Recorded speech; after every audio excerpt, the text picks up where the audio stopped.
Hello there folks, my name is Spoonks and welcome back to another episode of Box Office Chat. This is the show where I break down the top 5 domestic box office results, see where each movie landed, and see how well each movie did. So let's get started. Number 5 was Durandar The Revenge, making $4.6 million this weekend, bringing its domestic total to $22 million and its worldwide total to $89 million. Durandar The Revenge is quite the surprise because if you remember last week, I was talking about how it had a really solid overperformance on its opening weekend, but it's probably going to fizzle out really soon. These movies tend to be front loaded. It's probably going to collapse this weekend, but it did the opposite of that. Usually with these movies, they plummet, and I mean plummet in their second weekend. So the fact that this was able to stick around for another weekend and also have a really strong hold is really impressive. Again, these movies don't really have the staying factor that many other movies do, and especially this one, which is nearly 4 hours long and is in less than 1,000 theaters nationwide. That's really impressive, and it's now the biggest film released from India, domestically speaking. It beat the previous record holder Bahubali almost 10 years ago, which is also again really impressive to see. And what's even more impressive is again the first film, because this is a sequel, released just a couple months ago back in December. So the pent-up demand really grew. There was really a lot of anticipation, and the word of mouth has been very strong, and obviously it's been doing very well, especially worldwide. It's one of the biggest films from India of all time again, and it's even in the top 10 highest grossing films of the year worldwide as well. This has really become a solid surprise, and I'm very happy that it's done as well as it has. So yeah, just another great weekend for Durandar The Revenge. Number 4 was Reminders of Him, making $4.7 million this weekend, bringing its domestic total to $41 million and its worldwide total to $69 million.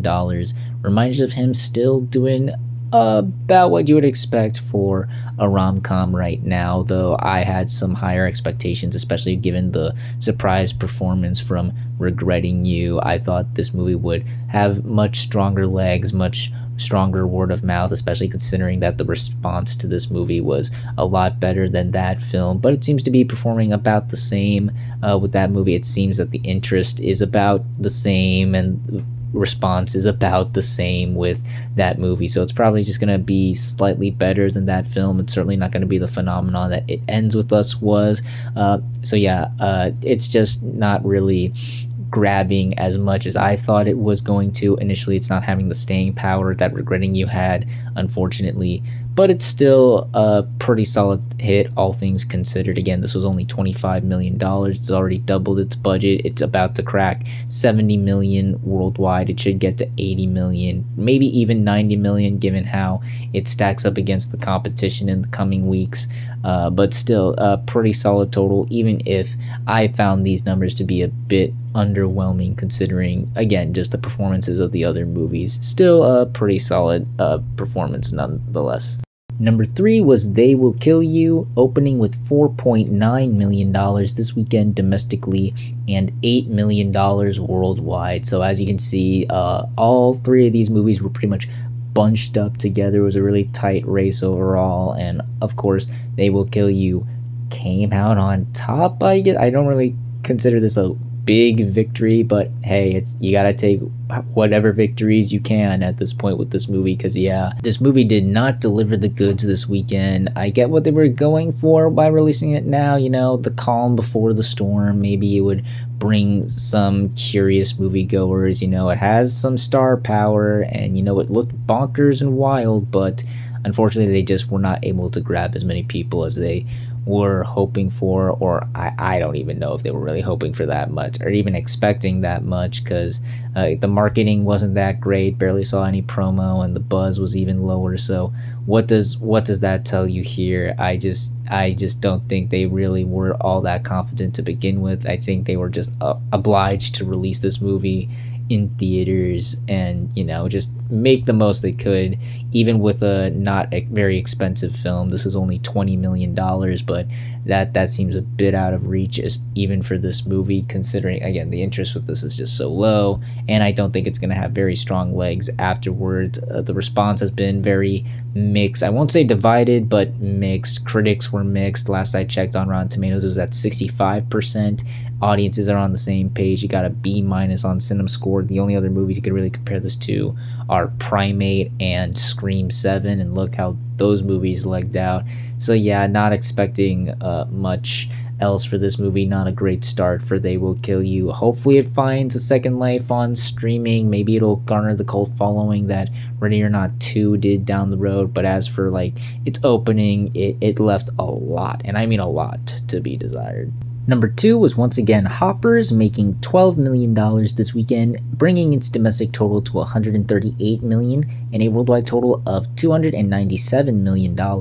Hoppers is still holding pretty well. It only dropped 31%, definitely because, spring break has come and gone. I think a lot of people were expecting a bit of a steeper drop, but no, it's still hanging in there as the big family movie to see right now. It's about to crack $140 million, and in terms of other Pixar movies, it's on its way to surpassing both Cars 3 and Elemental, and I think it'll be able to do those hopefully by the end of this week or early the week after. The reason why I'm a bit skeptical on that happening this weekend is because, well, it's got a big threat on the horizon, not just this weekend, but this week rather, and that's the real topic of the discussion with this movie. How will it do against the threat? Now, the thing with this is that obviously it's going to do some damage, a lot of damage maybe, but if it can hold off against that movie the same way Goat was able to hold off against Hoppers, I think it will be in the clear. Yeah, it's gonna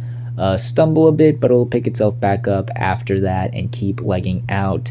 The thing with the first, because the movie that we're discussing is a sequel, the predecessor was the only like kids movie that came out at the time. Literally, there was nothing else before it, and you had to wait a while after that movie until you got another kids movie. So the fact that Hoppers is also still out, I think you're going to also see some instances where families may not be able to see the big new family movie out this weekend, so they might just have to make do with seeing Hoppers again, or maybe even the first time, because again, it's going to be a big movie, but I'm not sure if everyone's going to be able to see it because of that. So at least there is another option. I think Hoppers will have that advantage, and again, even if it's still like gets hurt by it, I still think the movie will be in good footing. Again, it's about to double, it's already doubled, as a matter of fact, its initial budget pretty much worldwide, and the word of mouth still seems to be good, still seems to be going strong. People still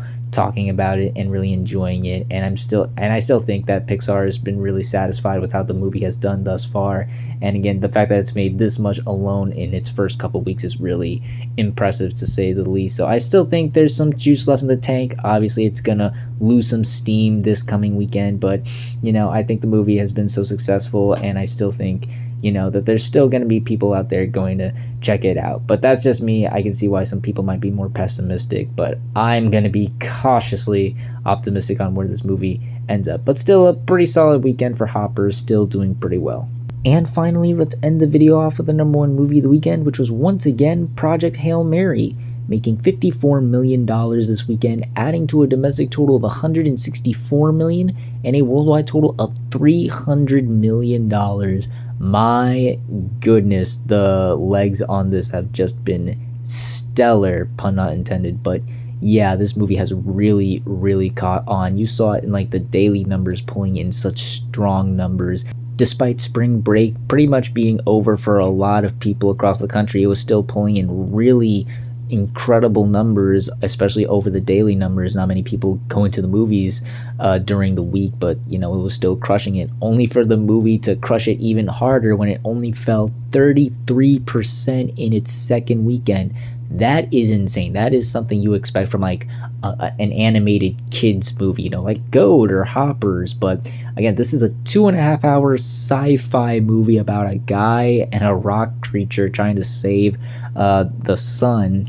and the movie has just been, again, catching on. The word of mouth and reception, response, however, has been incredible. People are absolutely loving this movie, and it's already the second biggest film of the year worldwide. Of course, it's the biggest film of the year domestically, and it's also surpassed $300 million. It's already done that before Hoppers did, which is absolutely insane to see. And even with its huge budget of $190-200 million, I think it's already in the clear. We are already going to see this movie more than double its budget, especially worldwide, especially this early on. Even with The Threat coming out this weekend, this movie has just been crushing it so far, and winning audiences over, and I think it's going to continue to do so.